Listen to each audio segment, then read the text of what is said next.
it's just afterward, then all the remembrances of what we have to do today and tomorrow came back. I'm like, oh.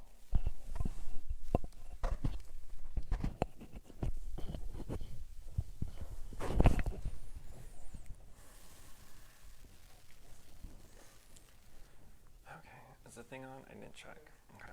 You're in frame. So the top of your head is a little bit cut off. Oh, can someone please fix that? Thank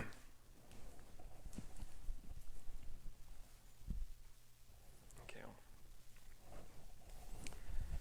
Namo Shakyamuni Buddha. Excuse me. We are still in the old shrine, which is okay. It's just the new shrine doesn't have the electricity for the AC yet. So we were in there this morning chanting. I was like, oh, it's 5 a.m. It should be cool. And I go in there, I'm like, it's not too bad, I can handle this. But towards the end, sweating. I was like, I can't meditate in there. So we had to come up here and meditate up here. And then I forgot to set my alarm for the meditation to cut off at 45 minutes. So we went on for like almost past an hour, which is okay. But Christopher here, Treeman, is doing a weekend retreat with me. So he died. Alrighty, so today we are starting our topic of the 5 hindrances, or Pancha Nivarana in Sanskrit. And the 5 hindrances are pretty important to know and to at least be aware of and be able to know what they are and recognize them during our practice. So the 5 hindrances are mainly for meditation or meditation practices, but it can really be for anything you do, at least in the practice itself. So the 5 hindrances are just that. They're hindrances, they're mental hindrances that arise or come up during meditation. And these are obstacles that will stop your meditation from being successful, essentially.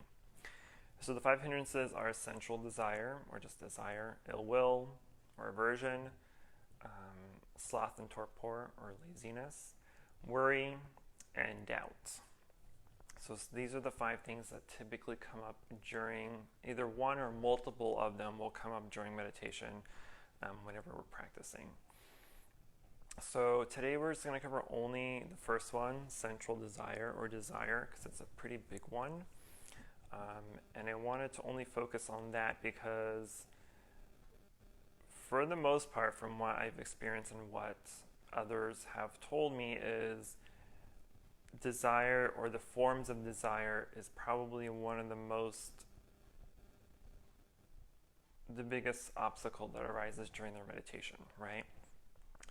Because when we say desire, in English, desire can mean anything. It can be desire for food, for wanting to get something to drink or whatever, right? But in our practice in meditation or in Buddhism, desire really is meant to be toward things that we attach to or cling on to, right? We hold on to.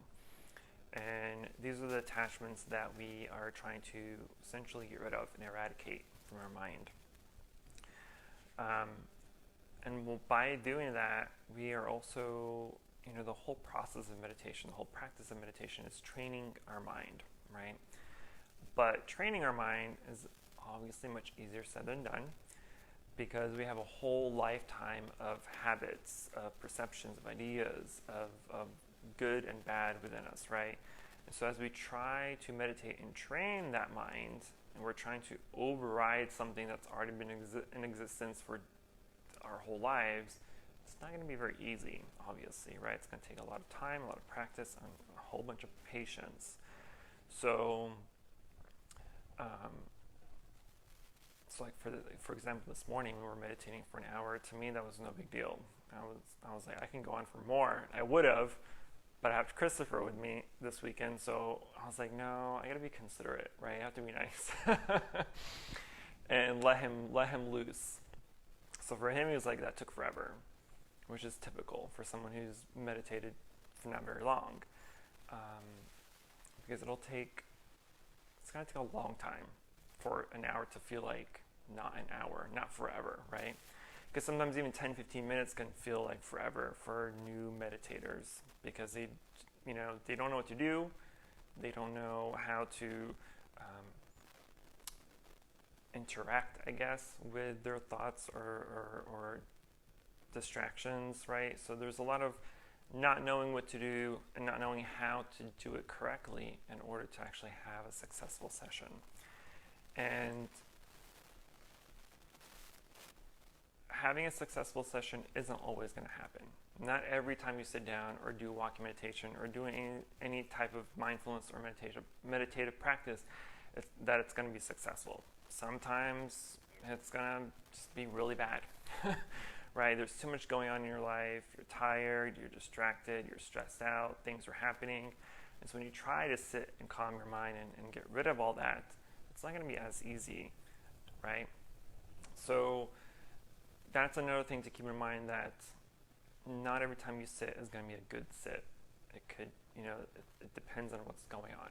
So be mindful of that too. That way, when you don't succeed in catching those distractions or catching those thoughts that arise, you're not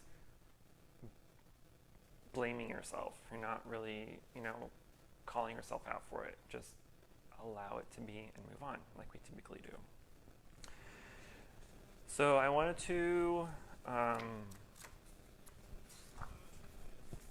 was a metaphor that I found a couple of weeks ago that I thought was pretty interesting. It was a metaphor on describing the 5 hindrances, and I thought it was a pretty cool story.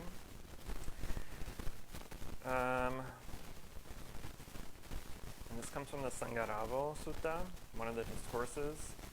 And it compares our practice and meditation to trying to see our reflection on the surface of water in a pail. So when we're caught in sense desire, it's like the water is made opaque with dyes and other substances. When we're caught in ill will, it's like the water is boiling. When we're caught in sloth and torpor, it's like the water is covered over with algae and slime. I think I misspelled algae. Okay. When we're caught in restlessness and worry, it's like the surface of the water is ruffled by the wind. Finally, when we're caught in uncertainty or doubt, it's like the water is not only turbid from being stirred up, the whole pail is being hidden away in the dark. And as we go through these hindrances, and as I list them out, sometimes we'll think, oh, that doesn't happen to me. I don't feel aversion and attention. I don't feel worried or have any doubt. But as we practice, as we go through them, we meditate on those components, we're like, oh yeah, I actually do. There is that doubt. There is that worry. There is that aversion. There's that desire to not be here or something. I don't know. Hopefully everyone has a desire to be here, right? But we have to just remember that as we practice, as we meditate, that our mind is very flexible, right? It's naturally open, lucid, free, right? It's just covered with all the dirt of the world. I always compare mine to foggy glass, foggy mirror after we get out of the shower, right? Assuming the mirror is your opened, clear mind, right? It's all fogging out from the steam of the shower. So this fog is like all the disturbances, all the defilements of our mind and of our life is the fog, right? So we try to use different tools to clean the fog from the mirror. Maybe we use our damp towel to try to wipe away the fog, right? But now we have streaks and we have little pieces of fabric on the mirror, so it's not that clean yet. So then we try to use our wet hand to clean it off. And now all little pieces of fabric is gone, but it's still streaky from water. And then we use a dry towel, right? We use all these different tools to try to clear up that mirror. So it's the same with our practice. That's why we have all these different meditation methods. We have all these different teachings and techniques to meditate and to work with to find to get to that clean mirror. That mirror, our mind, is naturally open and free. We just have a whole lifetime of defilements and dirt and fog covering it up, right? So now we're just trying to get back that clean mirror again. So we meditate, and that's the power of meditation, if we're diligent with it, of course. So as I mentioned, today we're just going to cover desire, and for the most part, the context of desire that we're going to go over is just the quality of attachment, right? And some of our strongest attachments are to our body, to other people, and to things we crave. So when we think of desire as we're meditating, so today when we do our meditation session, I want you just to focus on what arises as you meditate. What thoughts come up? What are the desires to happen, right? And so we think of a desire as, I want this, I don't want that, I want to have $1 million, I want to be a CEO of whatever, right? These are desires, obviously, but they're like really big and abstract. But a desire could be as subtle as, I want chocolate. I want to move, right? If you're uncomfortable and you're sitting. I want to know who opened the door, right? So when we meditate today, pay attention to those distractions, to those thoughts. If a dog barks, right, we typically think, what's the dog barking at, right? That curiosity of what the dog is barking about is that desire, right? We have a desire to figure out who he's barking at. Or if the door opens and someone walks in, we have a desire to figure out who that is, or why they're late, or why they're making too much noise, right? If we wanted to move because we're uncomfortable, we have a desire to adjust our bodies. We have a desire to meditate in general, right? Just to want to meditate is a desire. But sometimes when we talk about desire, it comes off as all desire is bad. But that's not the case. All desire is obviously not bad. There's good desires too, right? There's a desire to succeed in school. There's a desire to be successful in our careers, to raise a family, to do well in life, etc., right? These are all good, okay desires. The desire that we try to get rid of are the desires that we have that attachment to, right? That we cling to or hold on to.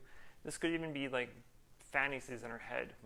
We can be obsessed with daydreaming about something, right? I used to always, before I became a monk, I always had this fantasy of what my life would be like if I was a monk, right? So every time I would sit to meditate, I'd pretend I was already a monk, and this is what would happen. This is how I'd feel as if I were a monk. Of course, once I became a monk, I was like, oh yeah, no, that whole fantasy was totally fake. That's definitely not what a monk is like. It's 10 times worse. And it's true, right? So we want to recognize what these are, recognize these desires, how they come up, why they come up, right? What leads to them from arising? If we were to go with that desire, right, what happens, right? Is it going to actually fulfill us? Is it going to cause us more suffering? Is it going to cause us to ask more questions, to want more, to want less, right? So we want to try to see the desire, catch it, recognize it when it arises, and then depending on what it is, right, you don't always have to question each desire, but if it's something like out of the ordinary or something you're kind of curious about that just randomly came up, then you can question the desire. Why did this desire arise? Why do I feel like I need this or want this, right? Where would it lead me? Is it going to lead me to suffering, or is it going to lead me to happiness, et cetera, right? And this goes back to my why meditation method, right? Why? Always question yourself, why? So you can really figure out down the line, in the long run, is this beneficial, yes or no? That's the goal, right? When you why meditation yourself. Is this beneficial? Is it benefiting me? Is it benefiting others? Is it hurting me? Is it hurting others? Right? You want to figure out where these desires will ultimately lead you. And a good practice or a good time to recognize these desires is during walking meditation of all meditations, because we're walking, right? So we're walking past all our surroundings. And so typically when we're meditating, walking meditation, we're still looking down, right? As we would during sitting meditation, only a few feet in front of you, just to see where you're going and where you're stepping. But maybe you see something in the corner of your eye and you're all like, ooh, what was that, right? And you're like, I have to see what it is, right? So you turn and you figure out what it is, and now you're asking questions, right? You're wondering where it came from. Questions. You are.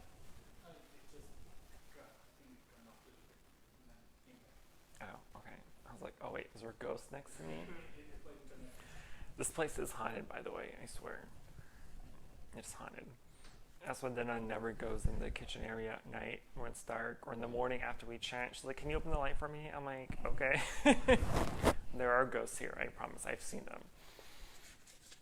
But they're good people, good ghosts, I hope. I haven't been possessed yet that I'm aware of. So anyway, so as we look around, we start thinking about what we see, and we get lost in pleasant and unpleasant fantasies, either about the people that we're seeing as we walk or about the surroundings, right? And that's part of the desire, is going after those pleasurable feelings and avoiding something that's unpleasant, right? And so when that happens, or as we meditate, what really is the point? What do you do? What should you be doing while you're meditating if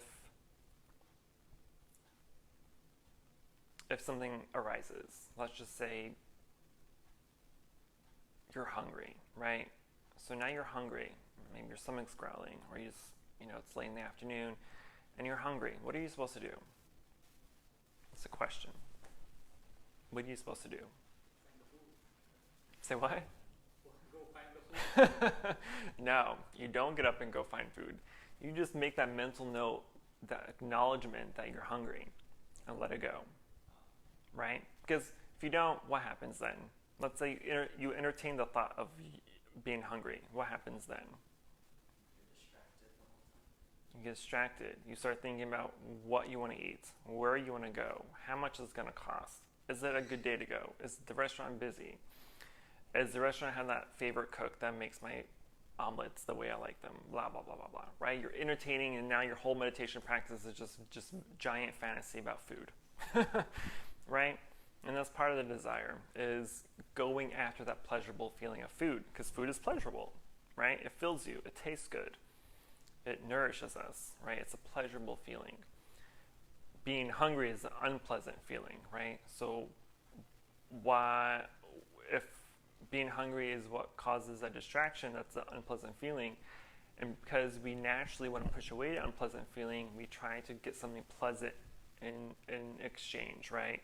So now we're hungry, unpleasant, and we use the pleasant feeling of wanting the food to make that exchange, and now we're entertaining the hunger thoughts. We're entertaining what we want to eat, where we want to go, how much is it going to cost, how much should I eat today? Should I get 2 tacos or 1 taco? Maybe I'll get 5, I don't know, it's Saturday, right? So those are the kind of things that we want to be aware of as we meditate, right? And just that's why it's, I think almost every class I always mention when we sit to meditate is label your thoughts. Hear a door open, just label it door. Hear the bird chirping, label it birds, or barbecue later, I don't know, whatever. Or dog barking, whatever, maybe you just label it, because if you don't acknowledge what's happening, then you're going to start playing and entertaining the thought, and your meditation sessions is a waste of time, right? So don't waste your time. Be diligent about what's going on in your mind and in your surroundings. But on the other side of that is that we can also get attached to the calm and peaceful states that we experience during meditation. Because as we progress through our practice and through our sessions and going through all different methods, and as you just practice, right, you're eventually going to get better. Cat outside. Can you close and just lock that black lock? So as we practice, we will get better, right? Depending on how much you practice, will determine how much better you'll get eventually, typically, right? So after a while, when you do get better and you can tolerate an hour of meditation, right, it's going to be very calming and very peaceful, that you want to hang on to that peacefulness. I remember, I think that it was the first or maybe second year that I ever started meditating. I was in some sort of trance mode almost, right? I was meditating for at least 2 hours, I remember, right? And I was literally in a trance. I was out of this world. It was just like the best experience I've ever had in meditation. And so every other meditation I had after that, I was going after that same feeling again. I was like, oh, that felt so good. I was so at peace and so free and calm. I want that again, right? So for 2 years after that, I couldn't get back to that same state of mind, because I was clinging, I was holding on to that attached feeling of being super calm and at ease and free, right? So for 2 whole years, I never got back to that point of mind, until I gave up wanting to get there, and then I got it back, right? So your desire to have something is an obstacle. It's an hindrance, right? Because you're going after that feeling of being calm and serene and tranquil in meditation, and because that's your goal. It's everybody's goal, right? But if you make it the main factor of meditation, then now it becomes a hindrance. It becomes a desire that, if you hold on to it too strongly, then you'll never get back to that peaceful state again until you let it go. And that's part of our meditation, is to let things go, right? And then because of that, now we have this expectation, right? A desire for results. So whether you have a peaceful meditation and you're total serene and bliss and zened out, right, and you want to go back to that again, or you have a bad meditation and you're like, that was terrible. I was distracted 99% of the time. I was uncomfortable. There's too many sounds going on. It's too cold, it's too hot, whatever it is, right? So now we have an expectation of what meditation should be. And I think everybody has an expectation of what they think meditation is, right? I think a common image of a Buddhist monk is someone sitting in meditation, right? Totally zened out for days or something, right? I don't know. But that's a common image that people have of Buddhist monks, right? Is meditation. But we have to get out of the habit of expecting that, like I said earlier, get out of the habit of expecting that every meditation has got to be a good meditation, right? Because sometimes it will, sometimes it won't. You're not there to judge it. You're not there to judge your desires or judge what's going on. You're not judging yourself for what's arising or what's causing distractions, and you're not judging the whole experience, right? Because if you judge, now you're going to create a sort of comparison, right? So now you're saying, oh, but last time when I sat down for meditation, it was much better, or last time it was worse, and now it's better, right? So now you came back to those expectations. Now you're comparing. This time was more difficult. This time it was easier. Last time was longer. This time was shorter. Whatever it may be, right? That's just another desire. You're going after an ideal session of meditation, and we don't want that either.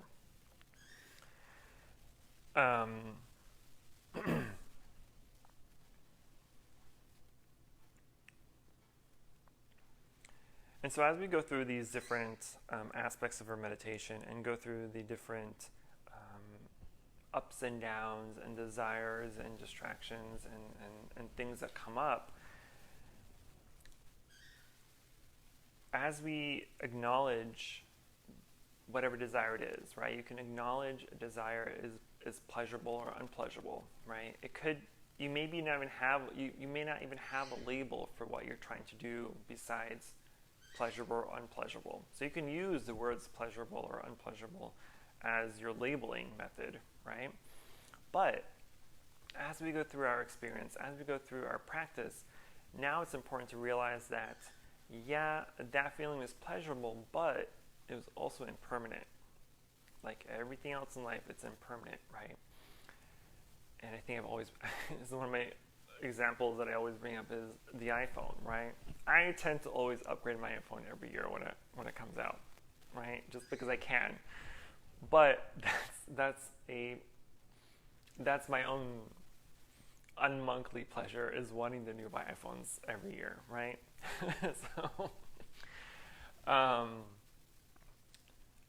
but having the iPhone, the newest iPhone, or the newest car, or the biggest house, or the best job, all those feelings that you get from these things are impermanent. Because once you have them, right, they're nice and new, and they're fresh, and they're clean, and they're fun for the first few days, weeks, whatever it may be. But then it just becomes another thing in your life, right? It's just a phone. You call, you text, you email, you Facebook, you Instagram, whatever it may be, right? It just becomes another device in life. It's nothing special anymore, right? So now time passes by and the next iPhone comes up, and you're like, ooh, I have to have that because it's so much better. They're all literally the same thing, right? But we have that desire to want and want and want, because we feel that if we get what we want, that we're going to become satisfied. But then once we get that newest iPhone, after a while, we're no longer satisfied. We want more and more and more, right? And we get that, we have that all the time, right? Whether it's from our job, we were just talking about jobs, right? We have one position, after a while, we're tired, we want another position, right? We have one job, we're tired of it, we get another job. We want one phone, we get tired of it, we get another phone. So we're always wanting and wanting and wanting. And that's part of our problem for the human race in general, right? There are very small little things about it that's good from a invention point of view, right? Because people want bigger and better things, our world in a way becomes bigger and better, right? We have better technology, we have smarter technology, right? Because of the desire to want more. So there are good things that come out of it, but since we're not inventors, we're not scientists, we're not going to create the next Stargate to the next galaxy, right? So there's no need for us to want that desire, because it's never going to happen in our lifetime. But it is something that we have to be aware of and recognize as it comes up during our meditation. Recognize that the subtleness of wanting the birds to shut up is a desire for silence, for quietness, right? Or the desire to figure out who opened the door or who the dog is barking at. All these are very subtle, small desires. And even though they're small, they're still very much worthy of you recognizing them during the meditation. And the point of all that is just to simply realize that the very transitory nature of enjoyment, and that it's not capable of finally satisfying us, right? So as we already mentioned, that we get what we want, we have fun with it, and now we want the next thing, right? It's obviously impermanent. The feeling of the enjoyment, the happiness that it gives us is very impermanent and transitory.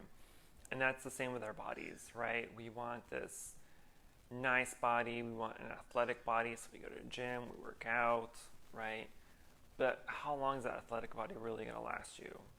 Maybe to your 60, maybe to 70. I've seen 70, 80-year-olds with like crazy muscles that you see on 20-year-olds. I'm just like, oh, it's too much time. What do you do in your life?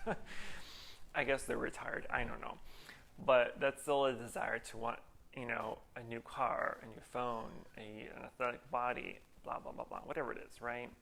There's always that desire. And so for me, at least, when I recognize the desire, I kind of put it on a scale, right?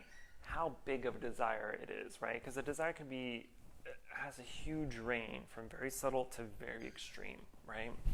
And so depending on what it is and kind of where it kind of falls onto the scale is a good time for you to kind of recognize, okay, should I go after and question this desire, or should I just recognize it, acknowledge it, and let it pass by, right? Because if it's something big, then that's where you want to why it. That's where you want to question it. That's where you want to start contemplating where desire came from, why did it arise, where it's going to lead you, et cetera, right? You go down the line. Because it's something big, right? And during meditation, during certain practices of meditation, we can discover some of our own biases, some of our own discriminations. Sometimes we were like, oh, maybe I am a little racist, or maybe I am a little homophobic, or maybe I am a little, I don't know, whatever it is, right? And most people nowadays are like, oh, I'm none of that, right? But they say that because they just want to say that to make a point that they're not racist. But really, in the back of their mind, if you're making a racist joke or you're thinking something racist, even if something very small, it's still racism, regardless of its smallness or bigness, right? It's still racism. And so as we go through these thoughts that may come up, right, depending it doesn't even have to be in meditation. We could be at the mall and we see a group of Middle Eastern people, right? And unfortunately, some people have a habit of like, oh look, there's a bunch of terrorists. They're going to blow up the mall or something, right? Something terrible, right? And even though someone may say it as a joke, but that joke still came from somewhere that's very discriminatory, somewhere that's pretty biased, right? Even if it's a joke, it's still something in the back of their mind that they think about, right? Or they think is true. And so when you're out in life, for non-meditators, you don't see that as something that's as a bad thing, right? But as meditators, when we sit down and we meditate on ourselves and meditate on these things that come up and arise, then we start discovering some of the true nature of ourselves. We're like, oh yeah, maybe I'm a little racist. Maybe I'm a little blah, blah, blah, right? And so then we can start correcting ourselves, start correcting our habits, and fixing those bad habits. And that's part of our meditation practice, is to identify some of the bad things in the back of our mind and try to either get rid of it or to try to lessen it out, right? Make it smaller, or simply just to acknowledge it and be like, oh yeah, maybe I do think like that a little bit. And you can start correcting your ways, start correcting your thinking, start correcting your actions and your speech, right? Because let's say you do recognize that you're a little racist. You can't just be like, switch the flip and like, hey, I'm not racist anymore. Right? If it was that easy, then we'd have a whole world of non-racists, but we don't, right? Because it can't be that easy. It takes a lot of effort and a lot of understanding and a lot of contemplation to figure out why you are the way you are, why you think the way you think, right? And as I mentioned before, it's a good thing to watch our thinking, because that way, as we watch and we see what kind of thoughts arise, we can categorize them, right? And then we start finding this trend of what we start thinking about, or how we start thinking about certain things and people. And once we see this trend, we can like, oh yeah, I need to fix this, I need to stop doing this or thinking about that, etc., right? So the way we want to approach desire as we're meditating is to make it the focus of our meditation, to make it the focus of our mindfulness, right? So we have, as we've all been through these classes, we have all these different methods and techniques of meditation, right? The breathing, the mantra, the walking, etc. And so for these few classes, as we go over the hindrances, we want to focus mainly on that hindrance that we're covering, right? So for today, as we meditate, simply just, you can focus on your breath or whatever other method you want to use, but also pay a lot of attention to the thoughts that arise, right? And this time, instead of before, like if a thought arises or distraction happens, instead of just saying thought or distraction, give it a little bit more detailed label, so you can really put it in a specific category.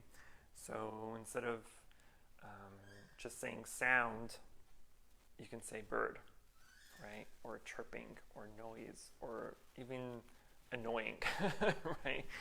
Just so you can give it something that's very specific, so you can keep track of what's coming up and how you're thinking. That way we're carefully noting it, and that we're not getting caught up or lost in it. Because if we don't label it or we don't note what's happening, then we're going to start entertaining that thought, right? We're going to start losing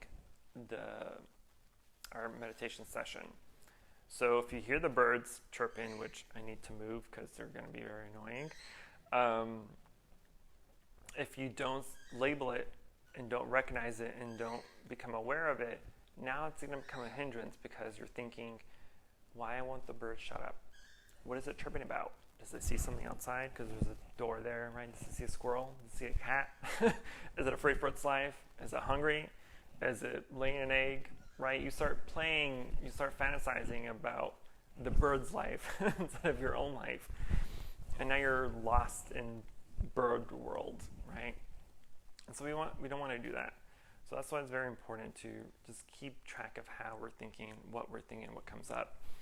And you want to do this outside of meditation, obviously, because it'll help you respond better to situations, right? So whether you're at work or you're in line at the grocery store or whatever it may be, as things happen, right? Maybe you see someone in front of you or behind you buying too much or too little, right? You start judging them. You start pretending like you know what their life is about. You start imagining how they can afford all the groceries, whatever it may be, right? We start playing into these stupid thoughts, and that itself is a desire. Because we have a desire for the curiosity. How can they afford all that food, right? They are wearing flip-flops and they have a bag from Walmart and they're spending $500 on steaks. Like, that doesn't make sense, right? Or whatever it may be, right? We start giving stupid stories to untrue realities, and we want to avoid doing that because we want to avoid having that desire for curiosity. I mean, curiosity is good to have, obviously. We want to be curious about the world and about the universe and everything else, but don't be curious about things that have nothing to do with you or won't change your life. I get curious, like the big people I see, like that, and then I try to see what's in their grocery cart, so I can avoid them. See, That's the reason. that makes no sense though, Okay. because what they eat affects their body differently than what you eat, right? So maybe they're buying ribeye steaks, right? That doesn't mean you can't have ribeye steaks. Maybe they're just overeating, right? So that's a bad. You're comparing, and that's we just spoke about comparing. You don't want to compare because you're comparing their bad food to your good food, right? You're comparing that their food is bad and unhealthy, and your food is better and more healthy. It's not true. Every food can be good or bad, depending on how you eat it and how much you eat of it, right? So if I were you and I was in that situation, I'm not comparing to say, oh, I shouldn't eat that. I'm like, no, I should eat that because obviously it's good enough that they are eating too much of it, right? But that too is a bad example. That too you don't want to think of, but yeah.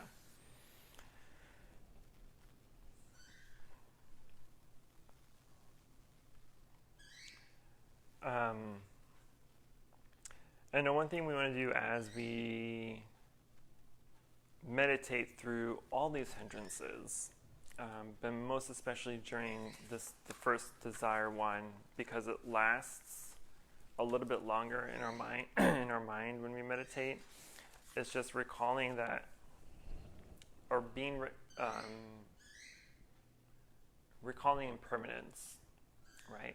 We are bringing to mind that the pleasurable feeling we think that we would get from the new iPhone is impermanent, right? We ever discussed. You're going to have fun with it for a few days, for a few weeks, and then it's just going to be another chore for you to have to worry about and take care of forever, right? So everything that's pleasurable is impermanent, right? So if it's impermanent, if you start contemplating on impermanence, on the things that bring us pleasure, then hopefully you come to the realization that sure, this new phone's going to bring me lots of pleasure for now, but it won't last. And that can be true for literally anything else in life, right? The new big house is going to bring you pleasure because now all your friends are impressed, your neighbors are cool, right? You have this big party, a welcome home, housewarming party. But after a while, it's just a house you go to after work, right? It's a roof over your head. It's your protection. It's your shelter. It just becomes another thing you have to pay in life, right? It's another debt, right? So that desire to have a new house is just another debt. Desire for a new car is another debt, right? So all the pleasurable feelings that we get from these new things won't last forever because you're always going to want more and more and more of it. So what's the point, right? I'm not saying what's the point as you shouldn't have a house or a car because obviously we need shelter and transportation, but we don't want the constant wanting more and better of those things. Does that make sense? I think it makes sense. Isn't it more so how you see it? Like for me, not that I want a new car, but like I would like a different place. Like I would like a house, right? But a certain type of house, like that when I come in, it feels like it nourishes me. Like there's energy. So like good lighting, windows, good layout, flow and stuff like that. Colors, all that feeds me. Like I used to have this apartment that I decorated and it took me months, but I got it the way I wanted. Every time I walked into it, it was like walking into a sanctuary. Like it just felt good to me. Right. So wouldn't it be what's attached to it? Like I understand that the metaphor with the iPhone and all that, but for some people what they want, like I can't really speak to like a car or whatever because I don't have a desire. I have a desire to pay off a car, but not to, have a certain. But some people it's like a Tesla, they got this and that, and that's giving them some type of energy. I understand that you're saying that's impermanent. I mean, the car is impermanent, but is that energy? That's not impermanent because it could be that every time they see the car or think about it or see somebody, see them in the car and they get some type of whatever from it. And that's another thing is that's an internal fantasy, right? So let's say you do have a Tesla and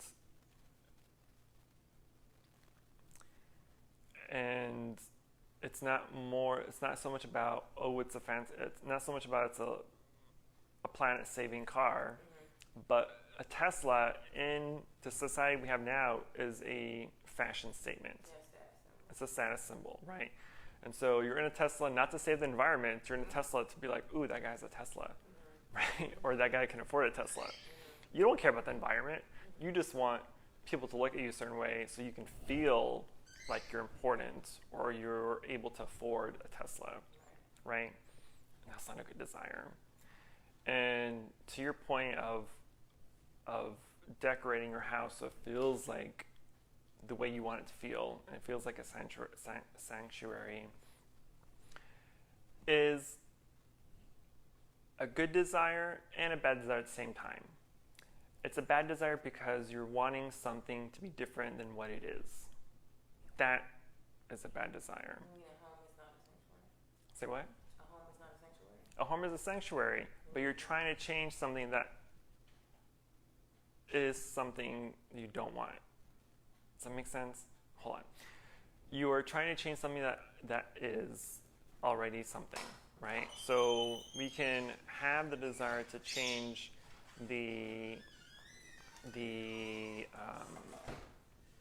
decor of it, right? Because to make it feel like homey and sanctuary, right? But the desire behind it is still the desire behind it is still,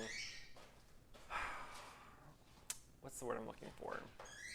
It's still a need to change something that is something else. Hold on. I'm trying to find a better example than a house because I don't know. I've never done that, so I don't know how that feels. Well, can we go back to my desire? Because it's not that for a house, right? before you even decorate the colors on the wall, for me it's also the layout, right? Because to me that's like it's like an energy flow. Like it bothers me, like if you walk into a house and like there's like a pony wall where I feel like there shouldn't be one because you should have it open. Like just in general, I feel like the energy is off in the house, right? Because there's like the way it's been built or set up, or maybe they put their sofa in a certain the way that's blocking some type of energy flow, right? So if I were to say go into a place like that, or I desire a certain type of house because I feel like it should have windows on the bring the light in because it looks really dark and dank and like a dungeon or whatever, right? Is that bad to want that? Like to just like literally feel that when you walk into a place and just like, oh, I really think you should knock that wall down, like. I mean, It's like, I would say desire to be like go in that kind of scenario, go in the forest and like peaceful, like so That I get that from houses. but you don't need house for that. You just No, you don't need a house. Yeah, so you can But go like in the mountains, and that's what my Right. Like whenever I feel like I was in that kind of situation, oh, I need bigger house. Okay, I don't need any of that. I just need to go somewhere like nobody there and just mountains and forest. But then don't you worry like where would that be at? Because that's what I would think like. I was like, where is this at? Is it safe? Do I have to have it? Like stuff like that. Then it becomes like putting this energy into it, not focusing on like that being out in nature or seeing the green or seeing the flowers or seeing the water or just enjoying beauty that I don't have to go buy paint at Home Depot to get. Do you know what I mean? Like it's just like but at the same time, it's like, can you have that feeling you mean externally, without internally and yes. without the house? Yes, it's possible. Exactly. So that's still a desire to change something that already is. And that's the point. It's like if this temple is as is, right? And you walk in, you're like, this wall shouldn't be here, or that door should be open. That's you changing something that already is in existence. To change something that makes you feel good, not just seeing it as it is. Right, because you want to see things as it is. Otherwise, if you're manipulating it, then you have a desire to manipulate things that already is in construction and complete, right? But if you were to build your own house, right? So you have a desire to have something that you want specifically made, right? That's fine. You're not changing an entire house that's already constructed. You now are constructing something brand new for your specifications. And that's okay to have because you're not changing reality. You're not changing something that already is in existence, right? And that's the problem of desire is we are trying to create something that already is. We're trying to create a pleasant feeling from an unpleasant feeling, or we're trying to create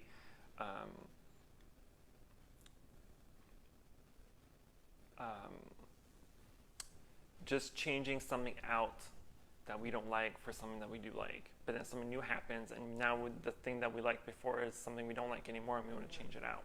Does that make sense? Yes. Because after changing, you want like further, like okay, I need more or something like it was this. Right, and because it's impermanent, we too are impermanent. Our thoughts and our ideas are impermanent. So now maybe you're like, oh, I want a skinny window up on top. 2 years later, like that's the most disgusting thing I've ever seen in my life, right? So you too can change. Your thoughts, your ideas, and your aspirations, and your likes and dislikes are also impermanent because we change over time as we get new stimulus from the world, right? Yeah. So your energy flow, and that's the thing about cosmic energy, is it changes, right? It's there to change something, right? So now something may have a nice energy flow, right? And that new temple, I think it has a nice energy flow because it's nice and new. 10 years from now, it can be like, oh, it's too crowded, it's too small, whatever it may be. And the energy that I felt 10 years ago is no longer there. So it changes over time. So because you change. The temple never changed. You changed. So what happened? Right? It was nice and flowy 10 years ago. Now it's stuffy and closed. It makes no sense. We're trying to change something that already is there, and that's part of our bad habit. Is trying to change something, trying to change reality. Does that make sense? I hope that makes sense. That part. No, I'm joking. It makes sense. I was like, let me throw this at you. It's like when you watch the movie when you're young, you're like, it was so good, I love it so much. Or a book, and then you read it when you're like 5, 6 years later, and you're like, Have you noticed? You think, oh, I wasted so much money changing that, like same thing iPhone. yeah. Oh, I wasted every year, like you Yeah. spend $1,000 Every year. for Yeah. iPhone, or like changing your house, and Yeah. like, yeah, now I don't like anymore. It's just waste, Right. waste of money. And the colors. And then like it bothers you. Again, like, oh, I spent that much money. What was Yeah, that? like 10 years ago when I built my house, at the time, I built my dream house. It was too expensive, but I had a really good job at the time, so I could afford it, so it doesn't matter. But I built it, right? It was in a new neighborhood. It was outside city limits. It was perfect. So I built it, and then I think, the fourth or fifth house built on my street at the time, right? So I had no other houses to compare to. After my house was built, there is another house on the cul-de-sac right next to me that I wanted that lot in the first place because I wanted to live in a cul-de-sac, but someone outbid me, so I didn't live there. So I had to go 2 houses down. But anyway, after my house was built, and I started looking around to all the other houses, I'm like, man, I really like having, because the house where I wanted, a couple houses down had like a balcony in their master bedroom, right? A balcony to go outside. I'm like, I want a balcony outside. Why didn't I think of that at the time, right? I literally told them what I wanted in my house. I could have told them anything, right? But at the time, my focus was having a big kitchen because I love to cook and I love to bake, so I wanted a big kitchen. That was my main concern at the time, was making sure I had a big kitchen. And I had probably one of the biggest kitchens in my neighborhood. But a few years later, I'm like, I don't like this house anymore. I mean, I do. I still love my house, but There were things you wanted to tweak. things I wanted to tweak, but I couldn't because it was too late. So now I'm trying to tweak something that cannot be tweaked. I can't just randomly build a porch on a brick house when it's already built. It makes no sense. I tried, trust me, it was impossible. But yeah, I hope that made sense. Not to just y'all, but all y'all who are listening, because But what do you do on that? Like when you recognize, right? So that you're meditating and you recognize, oh, the desire that I have, I only want that because that's feeding something in me, right? Or, something happened to me when we were younger. I come from a background of scarcity, right? Like we didn't have a lot of money, so every year I have to get a new iPhone and I have to get the latest Kanye West shoes. I gotta have a Tesla with all this bells and whistles and all this other stuff. Kanye West has shoes. Yeezys. I'm sorry, continue. That makes, Yeah, okay. they're like really. I know this is my nephew, but they're very sought after. Whatever, like they're like Interesting. top of the line. Kind of like Jordans. I think one way to think about, like, look at the poor people, other people, they don't have it. I mean that's like not in terms of meditation, but like in general, look like a lot of people, like even like homeless people, they have nothing. Like, why do I desire so much? Like, oh, Right. they have, like, Why? So it's back to your why meditation, right? Yeah. But then it also shows that. But isn't that what's feeding your desires too? Like, or your fantasies that you're trying to grab onto something. Like you're trying to keep a feeling. Like you're steady jumping from this to this and this because you're clinging onto this feeling because of a feeling that you have from growing up with scarcity or lack, right? So to you, it's status, right? The car, the very expensive shoes, the purses and the backpacks and all of the stuff.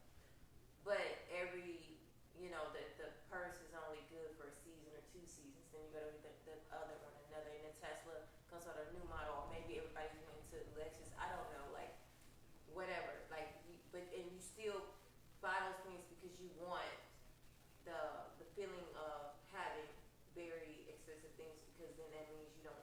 to deal with that feeling of lack, right? But say you're doing that, right, and you recognize that in yourself, right? Even when you're meditating, oh, I keep thinking I'm doing these things because of whatever. Then what do you do after that? Because that's you now going within, right? So you're desiring external things outside of yourself, when really that's like a flag for you to say, once you recognize, that's your flag to say, there's something that you need to work on within yourself. These things that you're creating on the outside. It's just a reflection of something that. Yeah, see, the desire, like that desire will never give you the peace of mind. No, it never. And No, it will you can never, always want it something will else. be always more. So Yeah, it it's will like be, you're feeding off yeah, this and insatiable monster. so it will never give you happiness or peace of mind. Like if you want to get rid of those two things, yeah, go after the status, go after the like all those expensive things. But that means like you don't care about your peace of mind and happiness and health. That's the thing. You're giving away three things and going after something unknown, which everybody is running. The whole world is running. Yeah. You're in the game, in the matrix. Yeah, pretty much. Well, once you recognize desire, for the most part, at least in my experience, once you recognize that you have a desire for the new iPhone, right, and you just shed light on it, the simplicity of just shedding light on the desire typically stops it from going any further, usually. Not all the time, depending on what it is, right? But once you recognize it, and like I mentioned earlier about the scale of desire, so it's something anywhere that's like past the middle part is where you want to ask yourself why. Why do I feel like I have to have status with a Tesla? Why do I feel like I have to have the latest Louis Vuitton purse or whatever it may be, right? You have to why yourself. Otherwise, I don't know why you desire all these things. I can answer that for you. Only you can answer it. And sometimes, depending on the person, sometimes they desire all these things because they grew up having so little, right?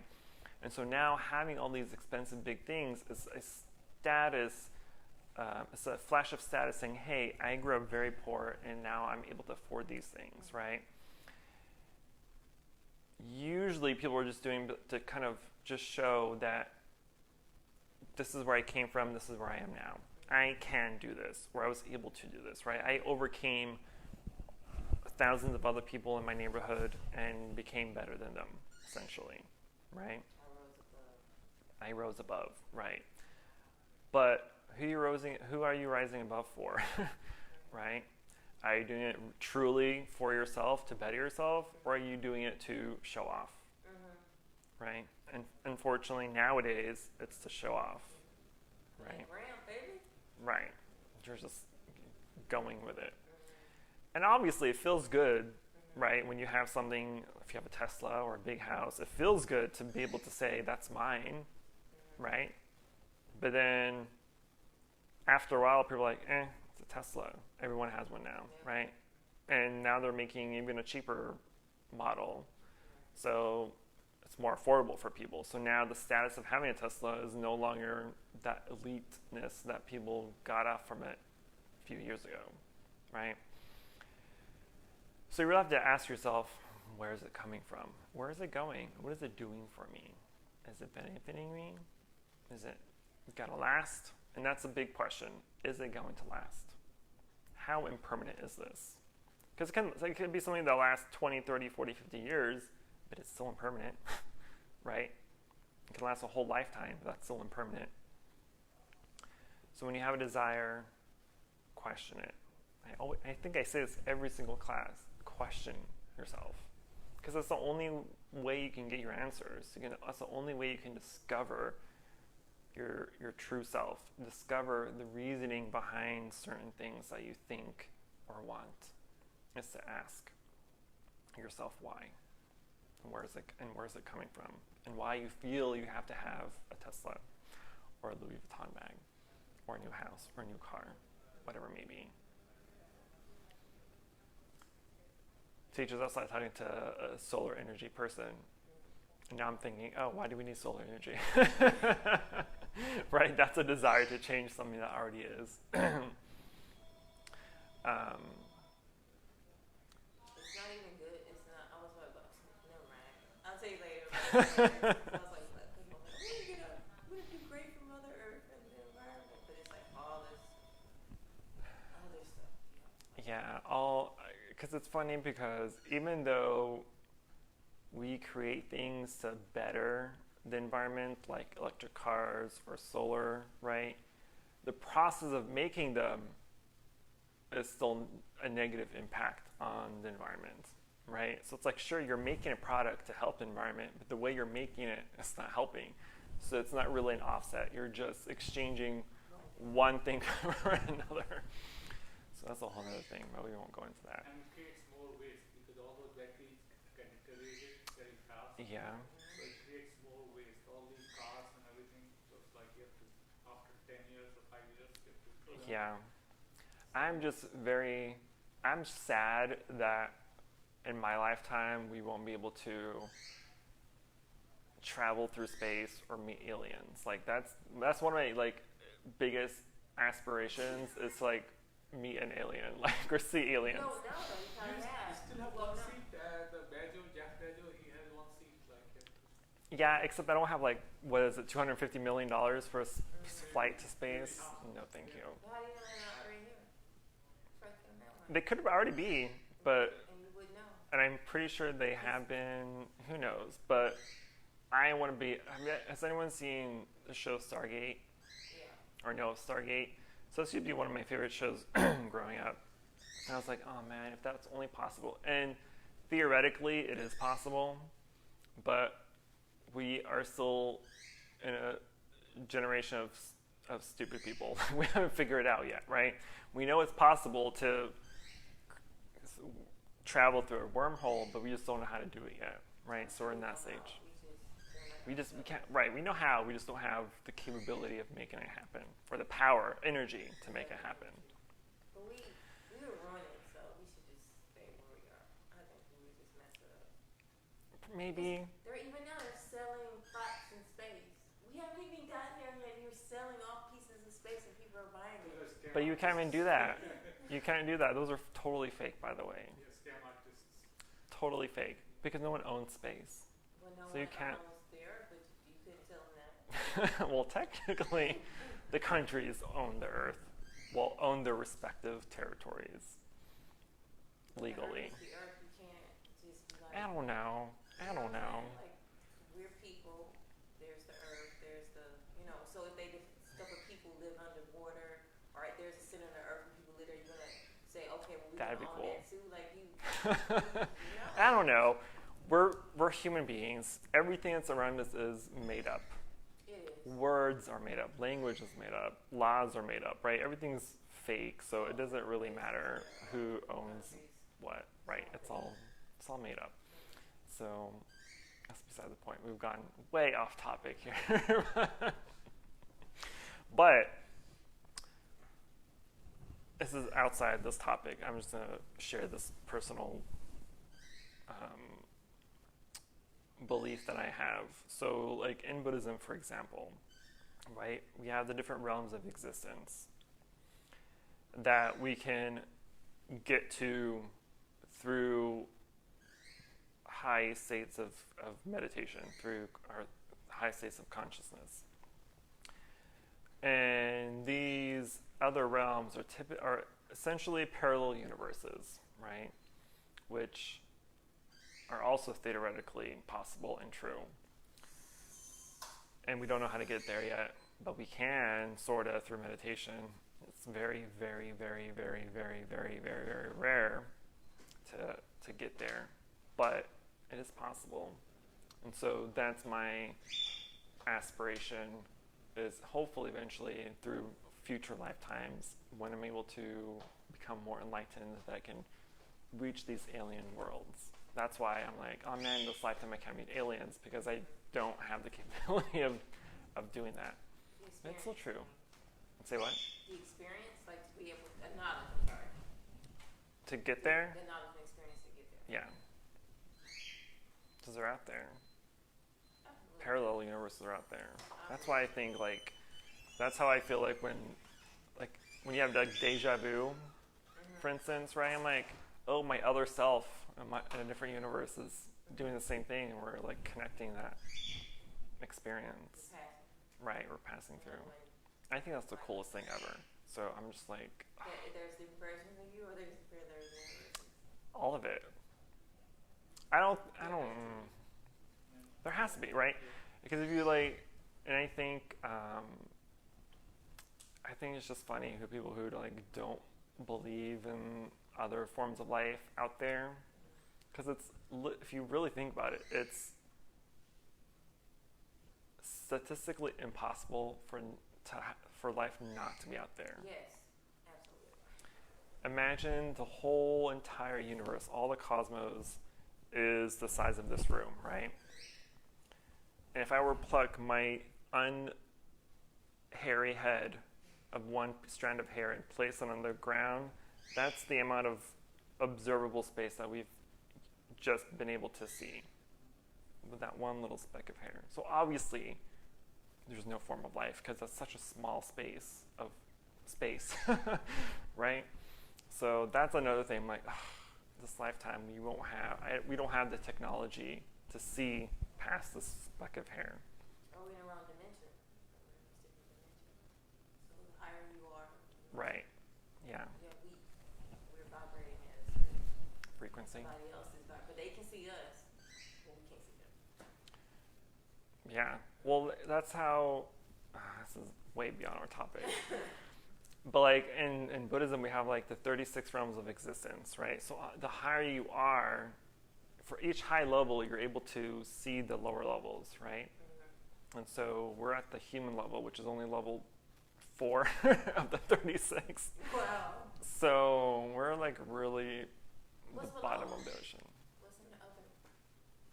Well, like the first 6 are the 6 realms of existence. So they're the Deva realm, kind of like the godly realms, the Asura realm, which is a lesser godly realm, the human realm, our realm, the animal realm, the hell realm, and the spirit realm.